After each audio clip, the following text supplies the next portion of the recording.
before singene kuyona zoqala nje i-break ice ngeThomoyi. Ngibuza ukuthi yasukaphi. Break nje ice ngayo. And then bese ke singena straight. Yebo bazalwane, siyanibingelela. Egameni lika Jesu, makabonge uJesu ophilayo. Amen. Akabonge uJesu. Siyanibingelela kakhulu bazalwane. Egameni lika Jesu Kristu waseNazaretha, sibonga kakhulu. uNkulunkulu wami, uNkulunkulu wenza izimangaliso ezimangalisayo. Siyabonga kakhulu bazalwane. Malidunyiswe igama lenkosi, mayidunyiswe imvana. Siyabonga kakhulu egameni lika Jesu Kristu waseNazaretha. Namhlanje I'm joined by once again Baba Umpostoli Muzi Wezigwili Nxumalo esinaye lapha namhlanje. Mfowethu madoda, uNkulunkulu uyasebenza kakhulu through yena ngendlela emangalisayo. Khona ke series abhizi ngayo kulezi insuku, iseries yokubuya kuka Jesu ukuyona esikhuluma ngayo. Kuthiwa eschatology. Yeah, eschatology. Business eschatology kulezi insuku ngendlela emangalisayo. Ngiyanicela abafundisi, ngiyazi ukuthi abafundisi bayibuka le show yami. Yazi lesi sifundo lesi ngiyasifisa kanjani ukuthi nimbize umpostoli lapha emabandleni azokhumbuza abazalwane about ukubuya kuka Jesu. Lesi sifundo kanye le subject endala yaziwa kudala kakhulu, kodwa naba beyishumayela bahamba bayeka.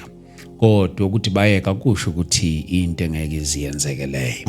So ukukhumbuza nje ibandla, ukukhumbuza abazalwane about ukubuya kuka Jesu. Ngiyazi ukuthi there are many doctrines akhona aphumile, kodwa isifundo lesi esikhule ngaso nabadala bethu abakhula ngaso lesi sifundo sokubuya kuka Jesu. Namhlanje bangishilo ukuthi ke senginaye bompostoli. Before sizongena kusona sicela umusa enkosini ukuze simuve kahle nalesi sihloko egameni lika Jesu. Baba, siyabonga. Thank you Jesus. Egameni lika Jesu Kristu waseNazaretha. Umusa wakho siyawubona njalo ezimpilweni zethu. Siyawubona sivala amehlo, siyubona sivula amehlo. Umusa wakho uNkulunkulu wethu ingcwele egameni lika Jesu Kristu waseNazaretha. Impilo nje uNkulunkulu engcwele osasiphe yona eziyisiphiwo somusa. Siyabonga Nkosi ukuba siqhubeke njalo uNkulunkulu wethu ingcwele simemezele ubuhle begama lakho egameni lika Jesu. We pray Baba nombukele sibukele lapha ekhaya ukuba akwazi ukuthola nokuthola umlayezo wakho kule ingxoxo yethu soba nayo lapha namhlanje egameni lika Jesu Kristu waseNazaretha. Amen. Amen. Baba Umpostoli Muzi Wezigwili, siyakumukela Baba, siyakubingelela kakhulu. Siyakubingelela esithi nabalaleli bonke emakhaya ngegama elihle lenkosi emakhosi uJesu Kristu. Siyabonga bompostoli, siyambonga kakhulu. I-series uNkulunkulu akuthume yona kulezi insuku iya liphilisa kakhulu ibandla. Amen. Amen. But before uzokuyiza kona mpostoli kule series, yazi kunendibelo kuyinhluvu heaven ngondeni yami. Mpostoli,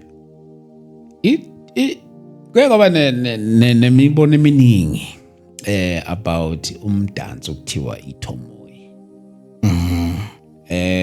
Sizongena nje esihlokweni sethu ngithi ngihijack. iThomoyi ngibone kakhulu ngathi kuye kwaba nokudemonizwa. Ngingazi ke phela noma mhlambe ngoba kodwa ngiyazi ukuthi akusiyinto enje, into endala, but ngingazi indlela eshawa ngayo manje iyafana nendlela ebeshawa ngayo kudala. Kodwa nje ngifuna ukucheka lento mpostoli, iThomoyi, into ethi iThomoyi lo mdanso ufike kanjani lapha emakholweni? Ukuthi ufike kanjani ngawubona usufikile nje mina Mpostoli. Engakusho ngawo engakutshelwa mina embonweni. Mina ngawutshengiswa. Okay. Ngakawubona kwelilodwa ibandla lento ukuthi sikho. Serious? Ngayitshengiswa embonweni waveza ukuthi isitha sizoletha ukusina noma ukugida okuyinhlanganisela ye-India nemoya wobungoma, umoya wase-India nomoya wobungoma, inhloso yokudunga ukusebenza kaNkulunkulu emabandleni.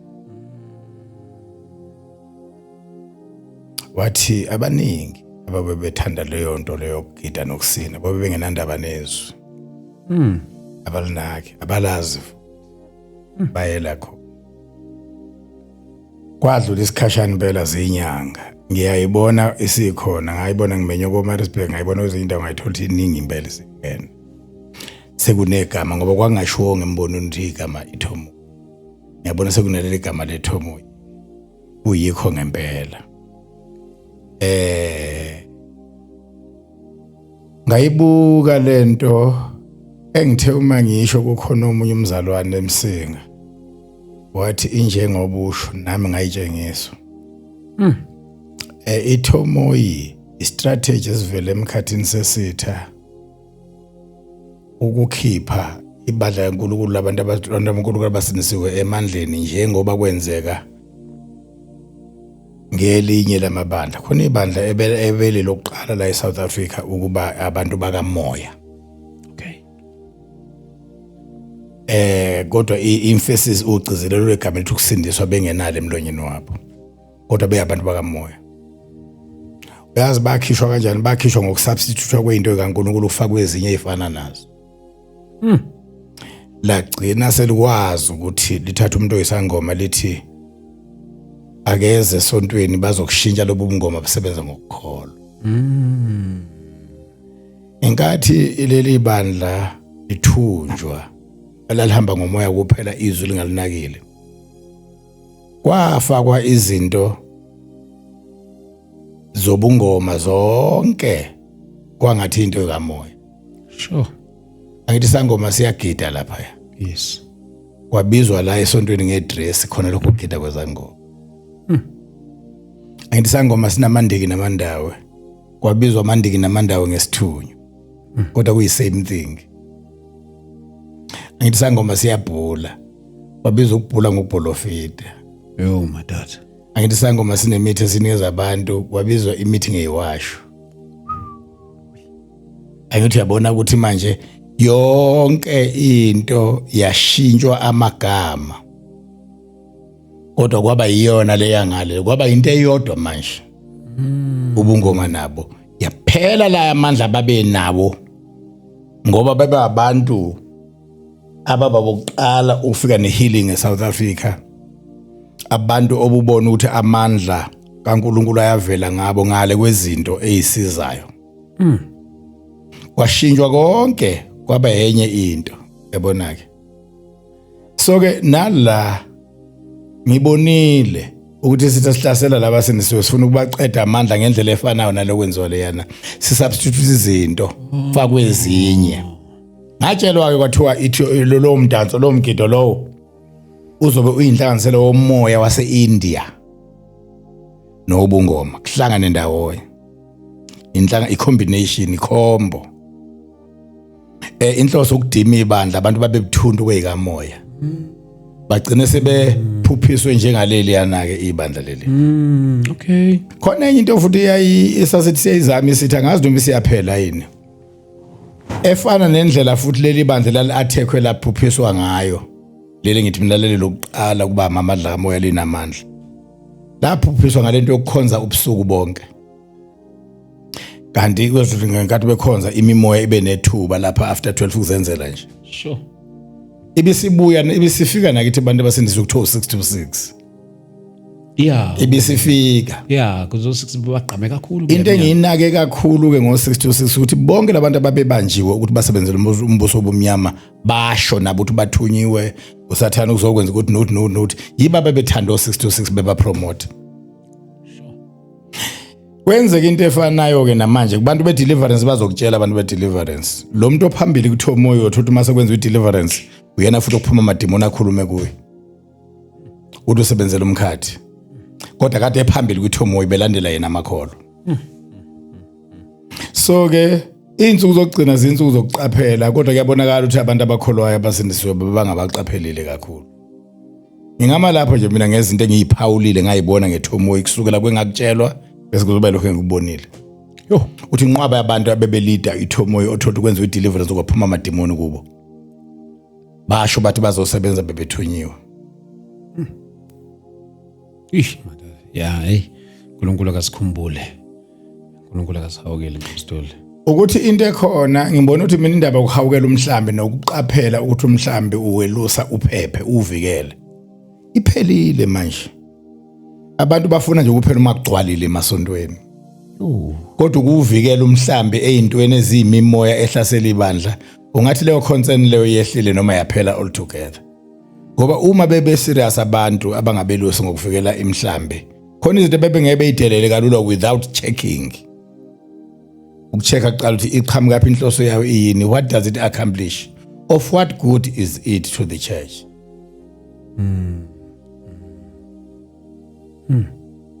Khona uma ngagadwanga lokho ingaphenduka kalula ibandla libe inkundla yokudlala. Ya lingaphenduka libe inkundla yokudlala. Mpostoli bese nama episode amaningi ngiyazi siwenzile about ukubuya kukaJesu. Sasikhuluma zonke lezi zinto ukubuya kwaJesu, how a church will prepare I mean the saints should prepare themselves kwinto yokubuya kukaJesu yalo nje zonke lezi zinto. But ngiyafisa ke siyibuke na kule angle yokuthi ibandla selihlwithiwe ke emhlabeni, and then what do we no okay ukuthi what do we do okanye kuzokwenzakalani after ibandla selingasekho emhlabeni? Yeah, ngizothinta ama portions of scripture abemathathu. Okay. Aveza ukuthi yini ezosala yenzeka emhlabeni. Kodwa kuningi kakhulu kule portion yesambulo okuningi kakhulu. Okay. Ya kuningi. Awufunde kuqala Samuel 8 uverse 6 uzongena ku chapter 9 ke. Ingilosi ziyabetha. Okay. Isambulo 8 verse 6. Lapha kuvela khona ukuthi ingilosi kubetha nokubetha kwayo kunenhlupheko elandelayo. Suggest verse 6. Yeah. Oh yes. This is a Christian platform. If umzalwane and you are here usendaweni right kakhulu. Le platform sokukhulisa izintweni zikamoya. Izo nje manje. Amen. Izingelosi eziyisikhombisa ezazinamacilo ngayisikhombisa. Zazilungiselela ukubetha. Eyokuqala yayisibetha. Kwase kuba khona isichotho nomlilo kuxutshanisiwe negazi. Kwaphonswa emhlabeni. Okwesithathu komhlaba kwasha kwaqotha. Nokwesithathu kwemithi kwasha kwaqothuka. Nabo bonke utshani obuluhlaza basha baqothuka. Ingelosi yesibili imana ingafika ingelosi yesibili. Okay. Zinhlupho lezi ezokwenzeka ibandla selihlwithiwe. Ingelosi iyophonsa emhlabeni. Njengoba lisho iBhayibheli. Yes. Kushe. Okumlo kwesithathu 1/3 okutshani. Okwemithi ilapho kube kufa khona ne1/3 yabantu. Yes. Abaseleyo emhlabeni. Yes. Ngoba kuneyinhlupho ezidedelanayo inikana amathuba. Zishiyelana inkundla ngabantu abasemhlabeni nangendalo nemvelo esemhlabeni. After ibandla selihluthiwe. Okay. Inhlupho ilandela enye. Okay. Yobe iphekwe ngomhluzu wenye. Ngaphambi kokuba abantu bayozwa ubuhlungu basesogweni, itorment yasesogweni. Khona ubuhlungu abazobuzwa bela emhlabeni. Abantu abangakholwanga inkosi uJesu. Ingakho phela malikhuluma ngomusa kaNkulunkulu iBhayibheli lithi thina uNkulunkulu kasimiselanga ulaka. Lapha wasimisela umusa kaNkulunkulu. manje lapha ke ulaka yilo lolu ingilosi yokuqala ibetha ivulela ithuba lwenhlupheko yokuqala oyiphinde yonke nje ingilosi yokuqala ibetha yes 8 verse 6 ingilosi yokuqala ibetha uzoza kwenzakalani okuyinhlupho sikuphinda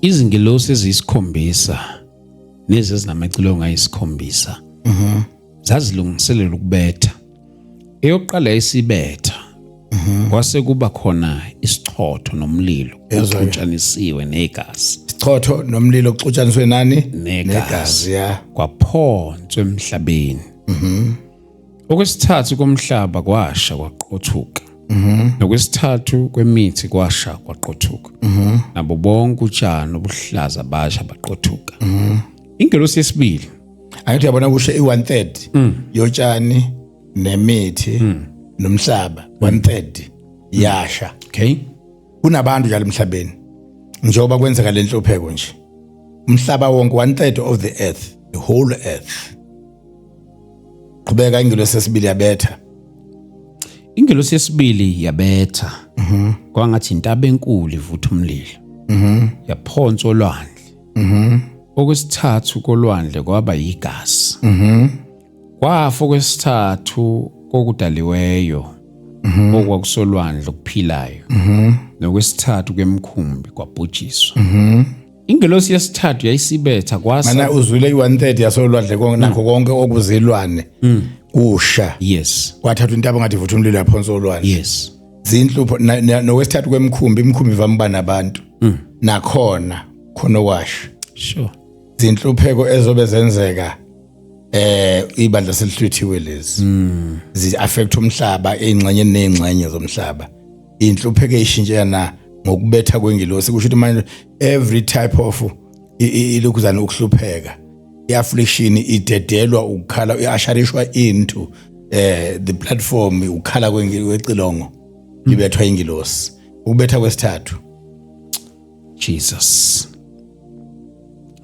ingilosi yesibili yesithathu okay kwafa okwesithathu okudaliweyo okwakusolwandle okuphilayo nokwesithathu kwemkhumbi kwabhujiswa ingelosi yesithathu yayisibetha kwase kuwa ezulwini inkanyezi enkulu ivuthisa kwesibane yawela phezulu kwesithathu okwesithathu kwemifula naphezulu kwemithombo yamanzi igama lenkanyezi lithiwa umhlonyane owesithathu kwamanzi kwaba umhlonyane nabaningi kubantu bafa ngamanzi ngokuba enziwa ababa abaningi kubantu bafa ngenxa yamanzi ngoba enziwa ababa abantu abasele njalo ngenkathi ibandla lihlwitho laba bahlanganele lenkanakana ukuthi amanzi ngoba phela okwesithathu kwalenkanyezi lenkanyezi yabulala okwesithathu kwamanzi nemifula emhlabeni wonke amanzi ababa abantu bafa ngenxa ukuthi amanzi enziwa ababa inhlupho yabo leyo yesithathu esine imando inhlupho engaka zidedelana enye emva kwenye usho ngamazwi abasindile kweyokuqala bazoyithela kwelandelayo bazofa ngeyesibili abasindile njalo ziyadedelana ingelosi yesine yayisibetha kwashaba okwesithathu kwelanga okwesithathu kwenyanga nokwesithathu kwezinkanyezi ukuze okwesithathu kwakho kufiphazwe nemini ingakhanyi okwesithathu kwayo nobusuku ngokunjalo angithi yabona ukuthi 1/3 yama einkanyiso i1/3 yokukhanya ukubilanga nje walikhanya njena uzosuswa u2/3 usale 1/3 likhanye ngokufifiyela nenyanga yokhanya ngokufifiyela neinkanyezi zokhanya ngokufifiyela ngoba i1/3 iqediwe yokukhanya konke kuyafifiyela uze kungakhanyi chubeka ngase ngibona ngeze ukhozi lundize emkhathini wezulu lumemeza ngezwi elikhulu luthi maye maye maye kwabakhileyo emhlabeni ngokunye ukukhala kwecilongo lezingelosi ezintathu eziseza kubetha. Angithi yabona ukuthi ke abantu ababesele enkathi ibandla lithutho bebesalelo ukubhekana noMaye. uMaye okuthunyelwe ukhozi lwamemezela. Bathi maye kwabakhileyo emhlabeni. Ngokubetha okuthathu kwengilozi okusazokwenzeka. Uyabona ke impilo yokungamthatha uJesu usukuyeke ithuba lokulamleleka Usaphila. Yebo, ngoba kahle ungabona kumenyezelwa into ekuthiwa iyakusiza. Umuyeke yona uzifaka wena kuleyo nto ezokuxaka. uNoah ngenkathi batshela abantu ukuthi kuzoba nozamcolo. Abayeka ukulalela uNoah bayeka ithuba lokusinda. Bafa ngamanzi. Bonakala uNkulunkulu engababhubhisa abantu noma engabizibenze lobuhlungu. Indlela yokuphepha engaqala ngoyimemezela bese beyiyeka bona abantu. Kuyamangaza ukuthi naseGomora kanikhona babetsheliwe noma ngeyibo bonke. Abakhwenyana bamadodakazi kalothu bayatshelwa. Kodwa iBhayibheli lithi waba njengontelayo kubo. Sure. Yaso-ke nala emhlabeni maye kubantu abasele uma ibandla lihlwithwa bengamthathanga uJesu. Asukubusho lokho ukuthi ayizukubakho ilodi yesibili njengoba ama-fiction abhalwa abafundisi base-America othi Mlaheni abanye ekhohlisa abantu ngalokho bethi kuba nelodi yesibili babhala incwadi ethi Left Behind enemfishi yomsangano yehistory esingeke eBhayibhelini yabantu okuthiwa bangama-actors phela behamba behubhana bexoshana ukuthi uJesu imfishi engeke eBhayibhelini. Ayikho ilodi yesibili ezoba khona uma hluthwa ibandla bohlutha bonke kanye. Okay. Hayi uthi abasele kophinde kube khona ilodi ikhumbi yesibili ayikho ikhumbi yesibili. Okay. Uma bezoba khona ilodi yesibili belingeke libese sibekho izwi lihlala nilindile ngoba anilwazi usuku nehora inkosi yakufika ngalo. Phela ubungeke uhlala ulindile kuzoba khona ilodi yokuqala nesibili ngoba uyobona ngeyokuqala uthi sekusondele nokunya ngibe ready. Ngubona kuhamba abanye usala. So nje lento lena yelodi yesibili abanga amadimoni ayenza abantu ireadiness yabo ibe poor. Bangabi ready nje oba kufanele bebe ready. Oh yes. Ifana nani? Ifana nomuntu oqhamuka ezokwenza into engamanga egameni lenkolo nokukholwa uma kushoniwe ngolwesihlanu emlindelweni. Eze nekhandlela abeseli phambi kwabantu abayidakelwa bephuza utshwala lapha bengakholwa nabathakathawo ngapha abanye beyifebela abanye bezebela bengena emzini abantu bentshontsha. Qhamuka umfundisi ke beathendelele umlindele ebusuku athi lona oshonile sesiyamngenisa siyamkhuphula simngenise ezulwini. Abe bentshontsha nayo uma bezwe ukuthi ungenisiwe ngekhandlela bazoqhubeka nokweba ngeke bakuyeke ngoba phela bazothi ukhona umfundisi nekhandlela lakhe. Bona sizebele thina anolanda umfundisi azongenisa yabo. Uyabona into engamanga ihlupha kabi. Nalena yelodi yesibili njalo okay. Izokwenza abantu badayiseke. Awuqhubeke sizeke ke manje u9 Chapter 9. Yeah. Ingelosi yesihlanu yayisibetha. Ngase ngibona inkanyezi vele ezulwini iwele emhlabeni yanikwa isihluthulelo somgodi wakwaLasha. Yayisivula umgodi wakwaLasha kwanyuka umusi. Emgodini njengomusi wezike elikhulu kwafiphazwa ilanga. Nomkhathi ngomumsi womgodi. Kwaphuma isikhonyane emsini seza emhlabeni sanikwa amandla njengamandla abanawo ofezela bomhlaba. Kwathiwa kuso masingoni. Utshani bomhlaba nanye into eluhlaza. Nawodwa umuthi kuphela laba bantu abanganalo uphawu lukaNkulunkulu emabunzini abo. Sanikwa ukuba singababulali kepha sibahluphe izinyanga eziyisihlanu ngokuhlushwa kwabo kwaba njengabahlungu bufakazela nxa emqosela umuntu. Ufezela. Yes. Yokuhlupha kofezela ne? Yes, njengokuhlupha kofezela yes. Ngaleyo mihla abantu bayakufuna ukufa bangaze bafumana. Futhi bayakufisa ukufa kepha ukufa kubabalekela.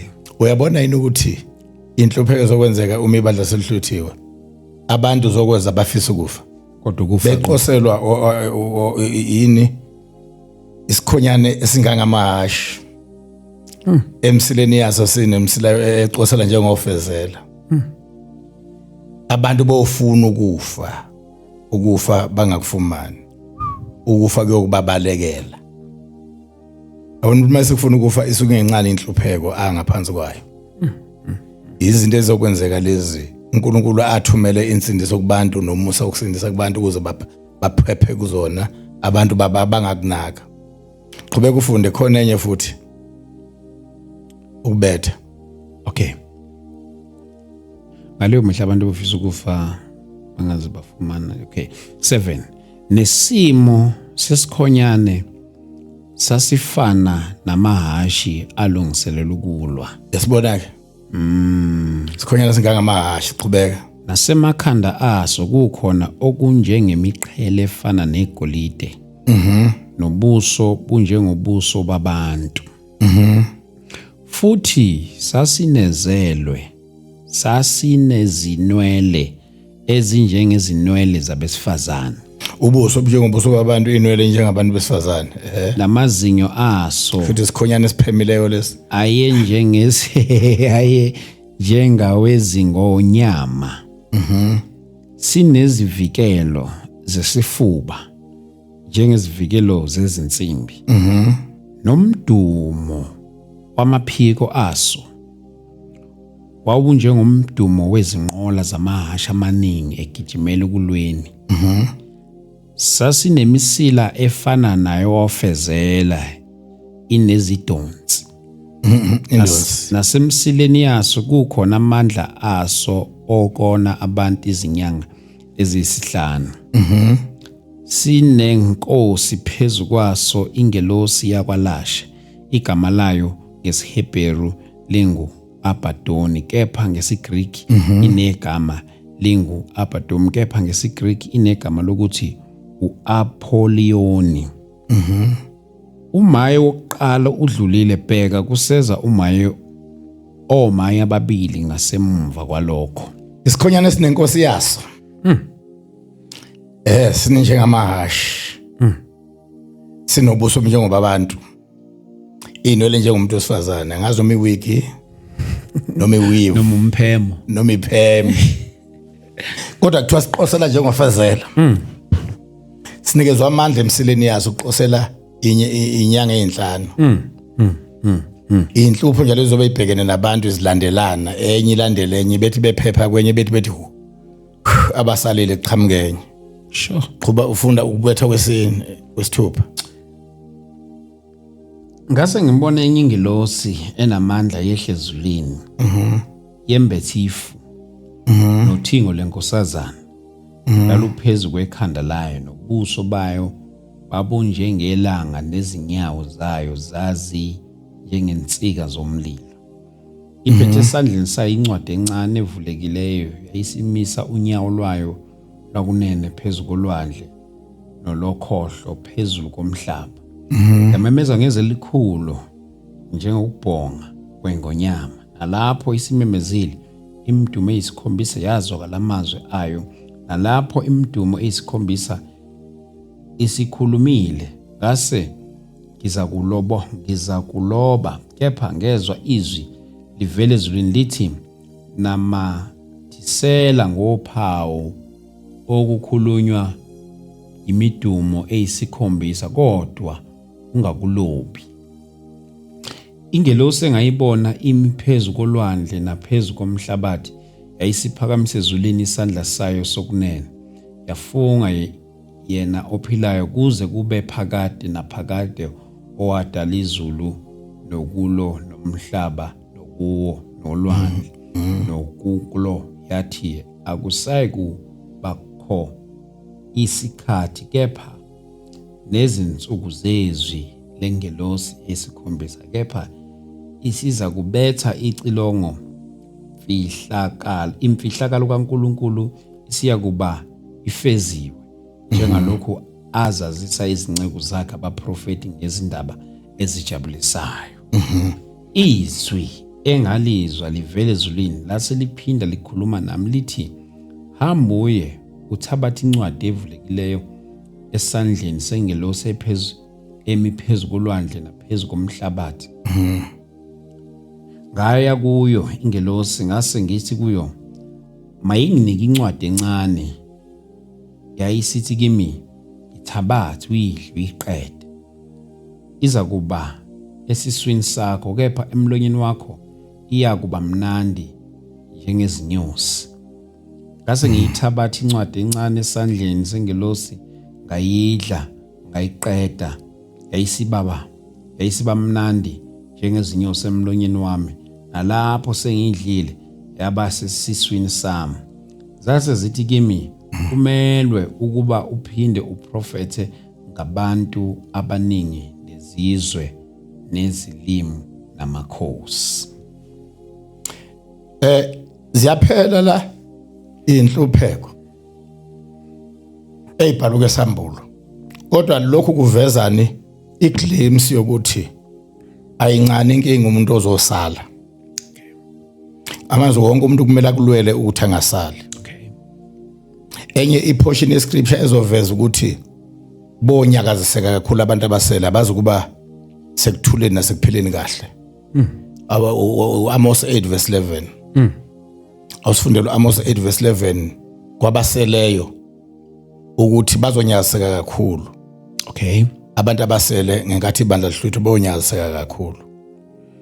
Oh, Nkosi Jesu, Nkosi Jesu, Nkosi Jesu, Nkosi Jesu, Nkosi Jesu. Amos 8 verse 11. Yeah.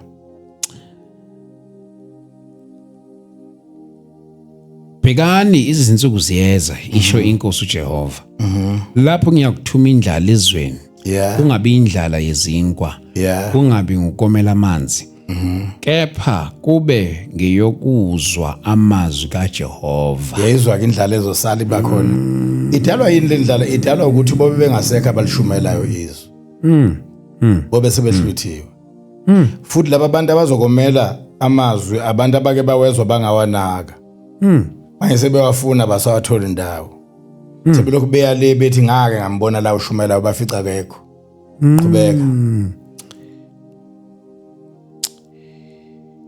Baya kuzulazula kusukela olwandle kuze kube selwandle. Uzwile?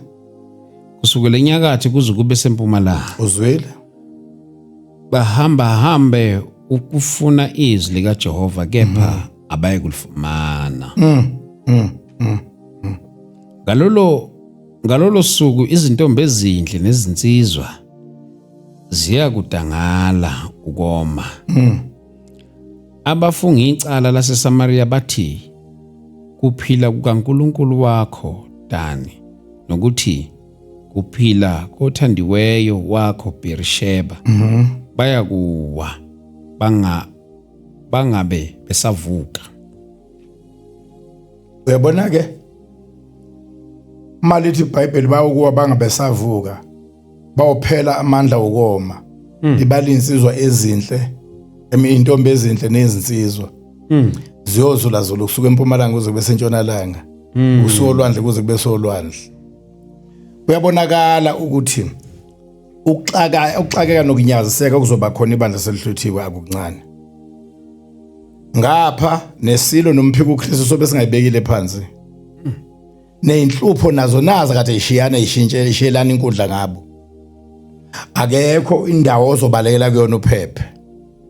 Liba ukuwa phansi bangabe savuka. Sure. Izolandela enye inhlupheko, izolandela enye inhlupheko. Inhlupheko izolandela enye iportion yokugcina ezoyivula uSambulo 19 verse 17. Ilapha bokumenyazo ingilosi yomemezela khona izinyoni zezulu. Abantu sebezidumbe emhlabeni ubizodla icime izinyozi zidle idili. Funda iSambulo 19 verse 17. Yo. 19 verse 17. Yeah. Mighty God. Verse 17 ufundeka kanjena.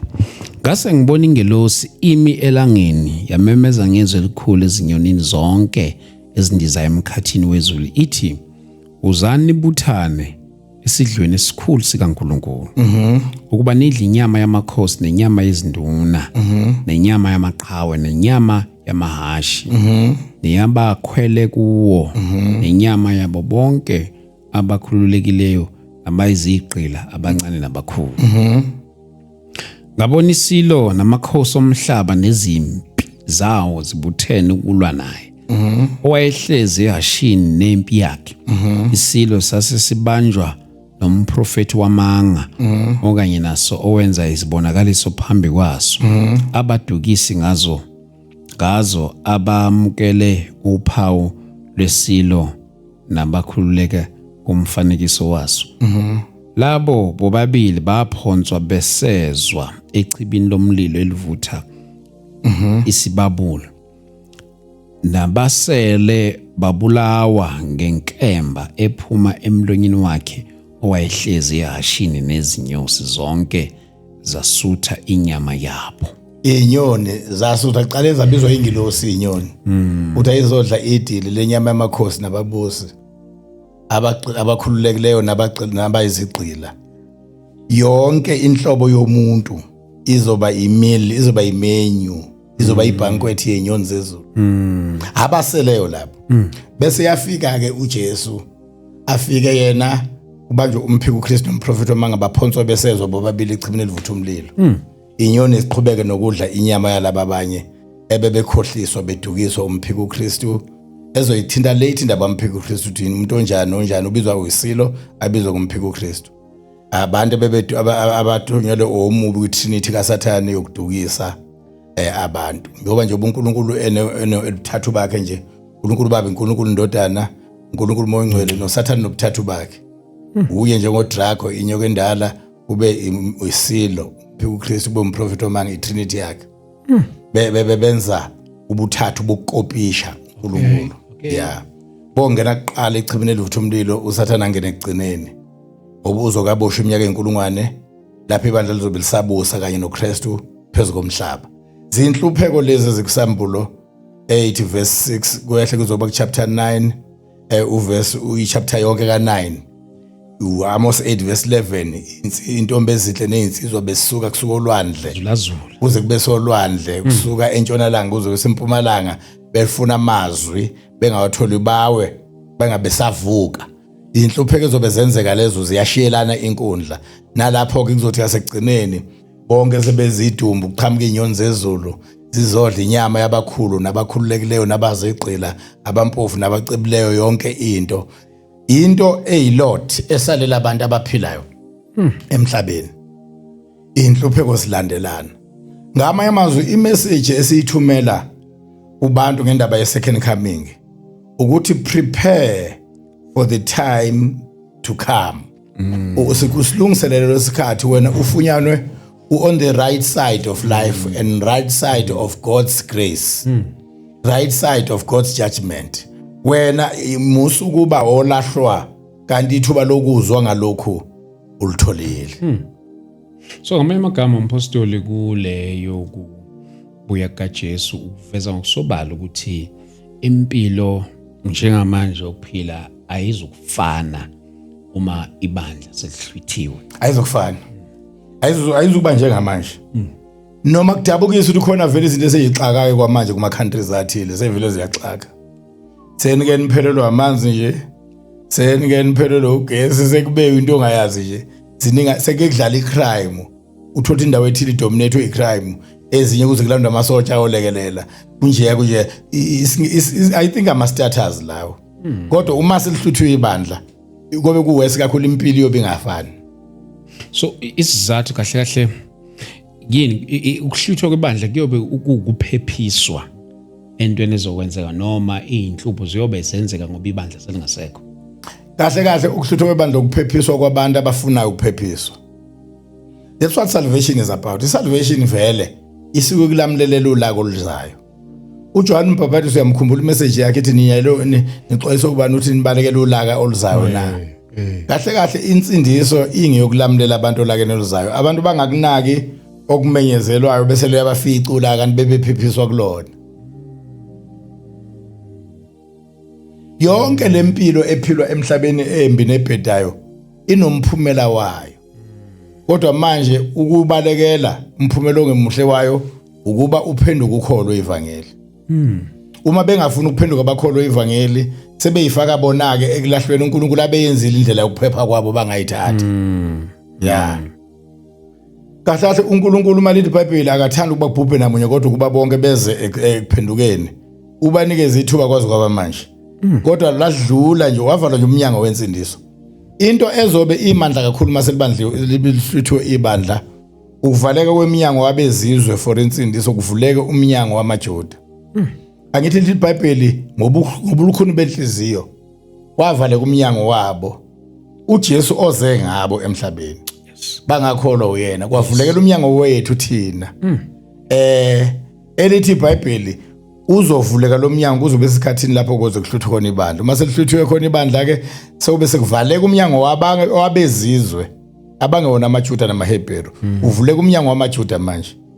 Uzothola ukuthi into yobuyenza kwaIsrael inkathi kwenzeka izinhlupho nje into yobuyenza kwaIsrael okunye kwakho uzonze kuma sebanza selihluthiwe kokwehle ufakazi ababili. uElijah noMose lo. Bawushumayela kumaJews ukuze kuvuleke umnyango wensindiso bezwe. Ilapho kozaleka khona noma kusindiswa 144,000 people. From 12,000 from each tribe times 12. 144,000. Abathi abanye abafowethu abangalifundi ngokugcwele iBhayibheli abalokhu bejomba amavesi bathi izulu seligcwele ligcwaliswa amadoda 144,000. Alikho izulu elingagcwaliswa abantu aba 144,000 ngoba ipopulation yasemlazi nje yodwa over 4 million. So kalukwazi izulu kubancane kunomlazi ngeke kwenzeke lokho. Into enjengalowo ngeke yenzeke. Ngiphendula umbuzo ebengawubuza bengifuna ukubuza lo ngayizi idoctrine kanjalo. Mikhona. Uyazi labo bantu abafundele lo verse lelo lamadoda 144,000 aphambi kwehlalo sobukhosi bayeke lilandela lelo nje. Just next one. Elithi lona ngase ngibona isixuku esikhulu esingenakubalwa. Sivele izizweni zonke nasemndenini nakuzo zonke izilimi. Leso sixuku ke leso sisho abantu abasindiswe ngokukholwa inkosi uJesu from every nation and tribe. Asinakubalwa. Makuthiwa asinakubalwa kuboqondwa ama millions and millions or billions asinakubalwa. Alukwazi izulu ukugcwala ngalo 144,000. 144,000 is from one nation only, uIsrael. Ona 12 tribes. OkuWodani, no Naftali, no Gadi, no Asheri, no Reuben, no Simeoni, no Judah, no Josepha. Baze bawufika ku12 oBenjamin.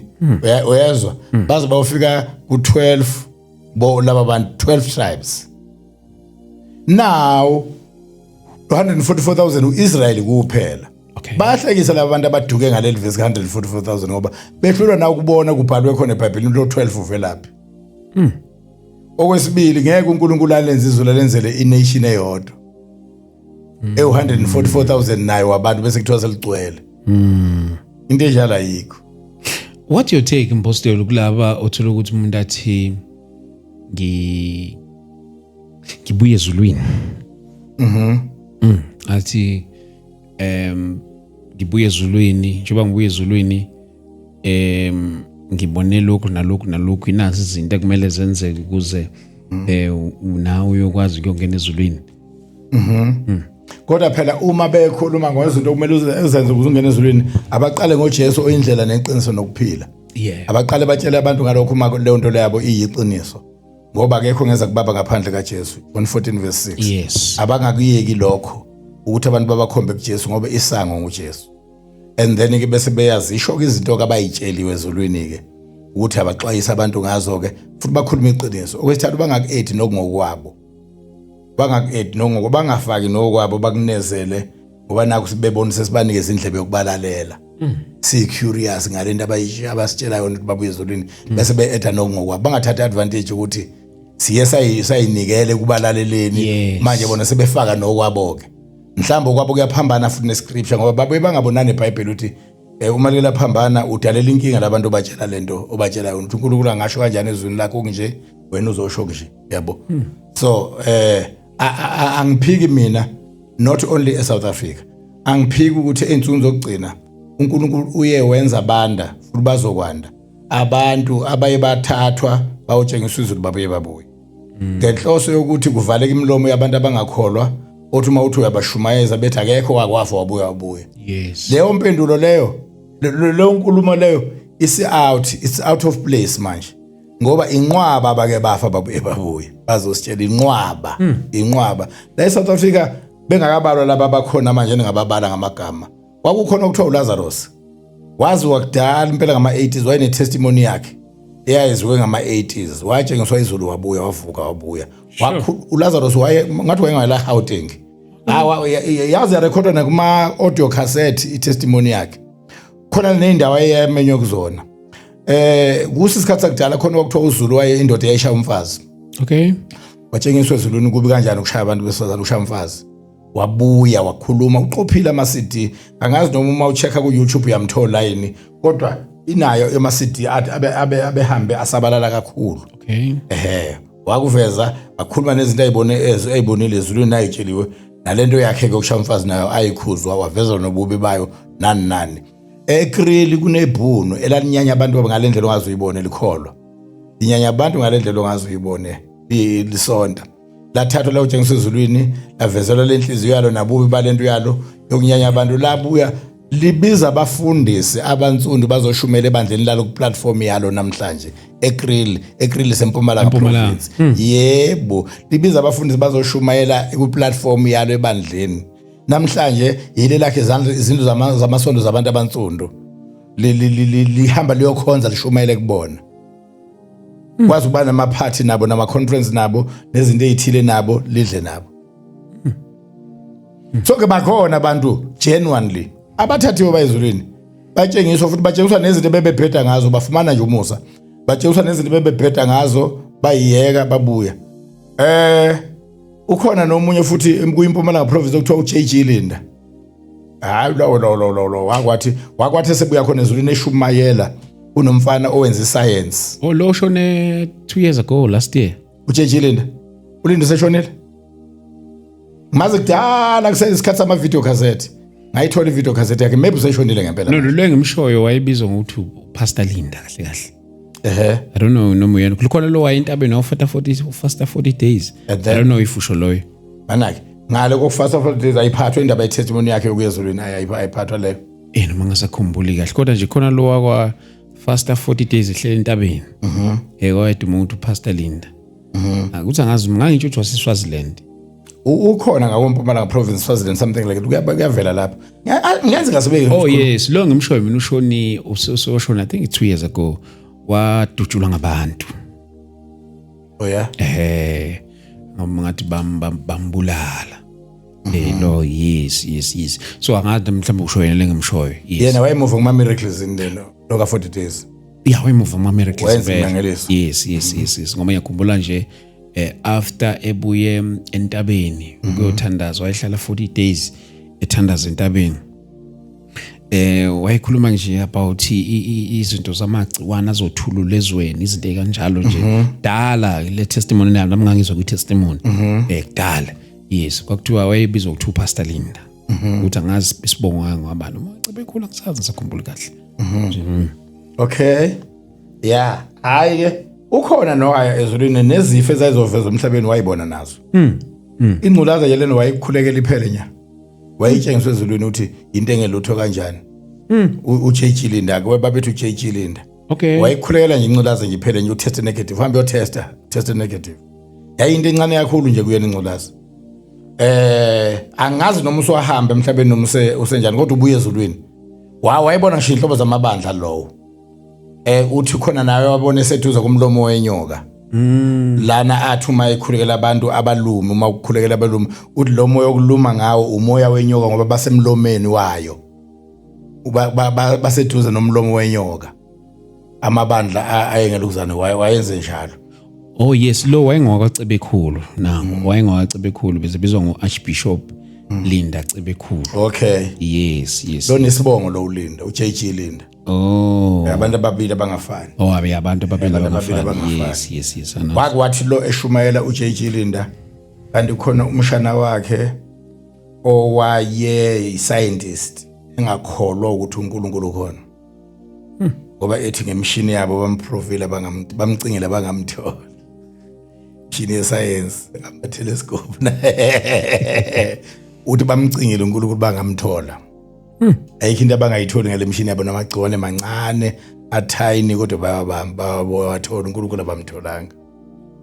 Washumayela uJJ Linde khona lo mfana enkonzweni. Yabona lo uNkulunkulu ngathi wabukisa ngaye. Ambamba amandla wakhuphuka kanje emoyeni walala ngesisu engawe. Uyabona ukulala ngesisu emoyeni kanje ungawe.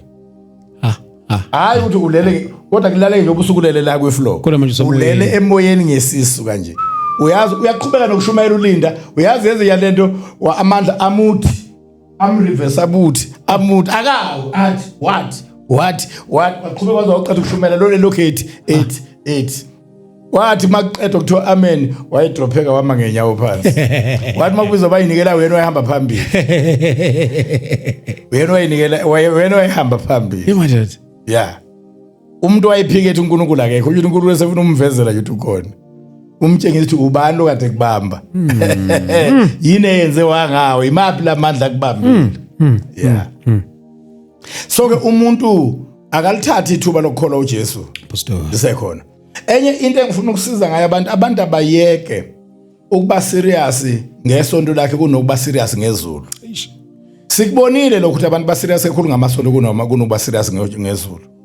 Nokuba serious ngoNkulunkulu nokuba serious ngoJesu. Ngikubone ngokuthi ukwazi ukukhuluma kabi ngesonto lakhe acasuke ekhumbini noma ebhasini acasukele ngoba ukhuluma kabi ngesonto lakhe. Ngakusasa kube khona ukukhuluma kabi ngoNkulunkulu odale yena athule. Should uNkulunkulu means nothing to him. Into which means something isonto. That matters. Uyabona ke? That is the problem abantu abangakayicheck. Abakayicheck abantu ukuthi bapha isonto balenzela abaphambili kakhulu esihlalweni senhliziyo yokuhleza isonto kunokuhlala uNkulunkulu. Abantu abashintshe. Akube uNkulunkulu phambili. Ngokumiyalo sinawo vele enkosini. Uthi wothanda inkosi uNkulunkulu yakho. uNkulunkulu wakho ngayo inhliziyo yakho, nanga wonke amandla akho, nanga wonke umphefumulo wakho, nanga wonke ingqondo yakho. Uzuthanda umakhelwane wakho njengoba uyithanda wena. Abantu ababuyele ekuthandeni uNkulunkulu. Oh my God. Abe phambili uNkulunkulu, isonto indawo lapho lindele khona lo omthandayo. Hayi ukuthi iyona ukuphenduka ibe i-idol yakho. Ibe isithixo sakho. Mpostoli, kuyokwenzakalani ngeingane ezife zisencane? Ingane ezife zisencane isuke ingenaso isono ngokwayo esisenzile. Okay. Kodwa kuyakhawunta indaba yokunikelwa kwengane. Okay. Ukunikelwa. Ngoba manje ingane inkinga yazo ziyanikelwa. Yes. So uma inikelwe kwi-altar nithi nomsamo kokunye. Okungeyena uNkulunkulu odala izwe nomhlaba ongalepho inikelwe khona. Ungasho ukuthi leyo ngane is lost. Kodwa uma inikelwe uNkulunkulu ngoba ziyanikelwa ingane i-child dedication yenziwe emabandleni. Uma inikelwe kuJesu yanikelwa uNkulunkulu ingane, leyo ngane ngisho bekuthiwa if ingakenzi isono, kodwa yona on the grounds of i-dedication iyolibona izulu. Kodwa asikulungise lokho abantu abaphambanisa amavesi bawasho ngendlela angashiwongo ngayo. Ngoba abantu abansundu bayathanda ukusho amavesi eBhayibheli ngendlela angashiwongo ngayo. Abantu bathi wathi uJesu vumelana abantwana beze kimi ngoba umbuso wezulu ungowabo. uJesu akazange kusho ukuthi umbuso wezulu ungowabo. Ngoba abantwana bahlukene kabili. Khona bazongena embusweni wezulu, khona abangezukungena. Ingane inikelwe kwenye indawo nakwabanye uNkulunkulu. Zinikelwe lezo ingane. So ke senokuba ingaliboni izulu. uJesu akasho ukuthi umbuso wezulu ungowabo. Uthe vumelana abantwana beze kimi ngoba umbuso wezulu ungowabanjalo. The kingdom of God is of such as these. Ungowaba njengabantwana. Hayi ukuthi wabantwana. Uze wathi uma ungamukela umbuso wezulu njengomntwana awusoze wangena kuwo. Abesethi umbuso wezulu ungowaba njalo. Ayicacisa. Zithini ke einsundu zithi ungowabo. Ingane nangephasika baphambanisa amavesi nangephasika. Ethi uJesu wathi ngiqinisile ngithi ngizoba nawe. uJesu akasho ukuthi ngizoba nawe. uJesu wathi ngiqinisile ngithi uza kuba nami. Ngoba lento ukuthi uza kuba nami isho ukuthi uJesu uzofika kuqala eparadise. Uzofika kuqala eparadise ngoba wafa kuqala. Ingakho bathi bezomphula amathambo bathola usefile bawayeka ngoba amathambo ayiphulela ukuthi umuntu angavula angahlabaleke. So ke abambulala ngoba wayesefile wafa wafika kuqala eparadise. Iselele silese kwakuthiwa uzoba naso sasasele. Makuthiwa uza kuba nami uqonda ukuthi uzolandela ungifice khona uzoba nami. Yes. Uzofika muva. Unami ke lapha. Yeah, bathi nibona abantu bathi ngizoba nawe. Akushuwo ukuthi ngizoba nawe kwathiwa uza kuba nami. Siyayiphambanisa izinto. Uye lapha na kuGenesis. Uma uNkulunkulu ethi Adam uphi na? Uyazi abantu abanzulu bathi wathi noAdam, bathi wathi ngilapha Nkosi. Akho Adam wathi ngilapha Nkosi. uAdam wathi ngizwe impendulo yathi ngizwe izwi lakho ngesaba ngoba ngihambaza. Bona bathi bona wathi uAdam ukuphi na? Ngilapha Nkosi. Athi ngiyasabela ngilapha Nkosi. Ingikhuba abantu abanzulu njalo besho into engekho. Kuzoba ilapho uJakobe ebona isikhwelo ingilosi bathi bona zazehla zenyuka. Zayingehli zenyuka lithi iBhayibheli zenyuka zehla. Ascending and descending. Zenyuka zehla bona bathi zehla zenyuka. Abantu bahleze benento nje. Abayisale nale. Etrick nje kancane. Bavele bayithwise bayise kwenye indawo. Heze kiye laphana uthi uNkulunkulu akhulume namathambo. Uma uNkulunkulu uthi akhulume namathambo bathi bona wathi mathambo hlanganani. Kanti wathi mathambo yizwani izwi likaJehova. Madoda. Bona bathi mathambo hlanganani. Yabo. So ke asiyigadeni indlela esikholwa ngayo sikholwa njengokusho kombhalo. Futhi asiyimisele ukuthi asithande isonto above uNkulunkulu. Ngoba uJohn 17 verse 3 uthi ukuphila okuphakathi lokhu bazi wena uNkulunkulu nomthumileyo indodana yakho uJesu Kristu. So ke kufuneka uyihluphe ngokuthanda nokwazi uNkulunkulu Baba nowakufela uJesu. Fanele ethi babheka phezulu bakhanya ubuso baba busoze bajaba. Ngiyengizwe esimesifunda nabaningi bathi babheka phezulu bakhanya ubuso babo. Ukakhanya ubuso. Shule in other words akukhanya ngobuso. Babheka phezulu bakhanya. Bese kubule kwi remark ke ngomphumela lokho khanya. Bese kuthiwa ubuso baba busoze bajaba. Shule kwakhanya bona. Yeah. Hayi ukwakhanya ubuso. Babheka phezulu bakhanya. Ubuso balabo abakhanya abusoze bajaba. Hey Pastor siyambonga uNkulunkulu ngawe kakhulu. What a beautiful series. Maybe mhlambe amazwi ongafisa mhlambe nokukeda if you have more to say impostoli kuso lesisikhathi.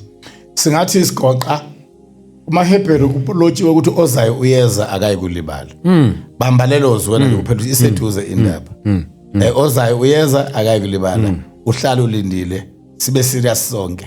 God bless you. Khona nalethi inkosi ayilibali sethembisa uphethe. Yebo uphethe 1 Peter chapter 3 or 2 Peter chapter 3 lo. 2 Peter chapter 3. Inkosi ayilibali isithembiso sayo. Njengoba abantu bethu kulibala. Yeah. Pastor siyabonga kakhulu. Thank you so much Pastor. Enkosi kakhulu siyabonga kakhulu. Akuthola kanjani manje Pastor futhi 067 yes 49 777 88. Amen. 067 49 777 88. 067 49 777 88. Lencwadi yomthetho mayingasuka emlonyeni wakho. Odlinza ngayo. Udlinze imini nobusuku. Now and then. Khona kuyohlahla indlela yakho uphumelele kahle. Oh madoda. Kodwa mfowethu lento yakho yokumemorize amavesi ngalolu hlobo. Uvele memorize ivesi njengoba libhalwe kanjalo. Madoda. Bafowethu siyabonga kakhulu. uNkulunkulu anibusise kakhulu lapho emakhaya. Ningakhohlwa ke siyabonana lapha na eMkhumbane ngomhla ka2 May. Yes, for more info 0788 417 844. God bless you. Amen.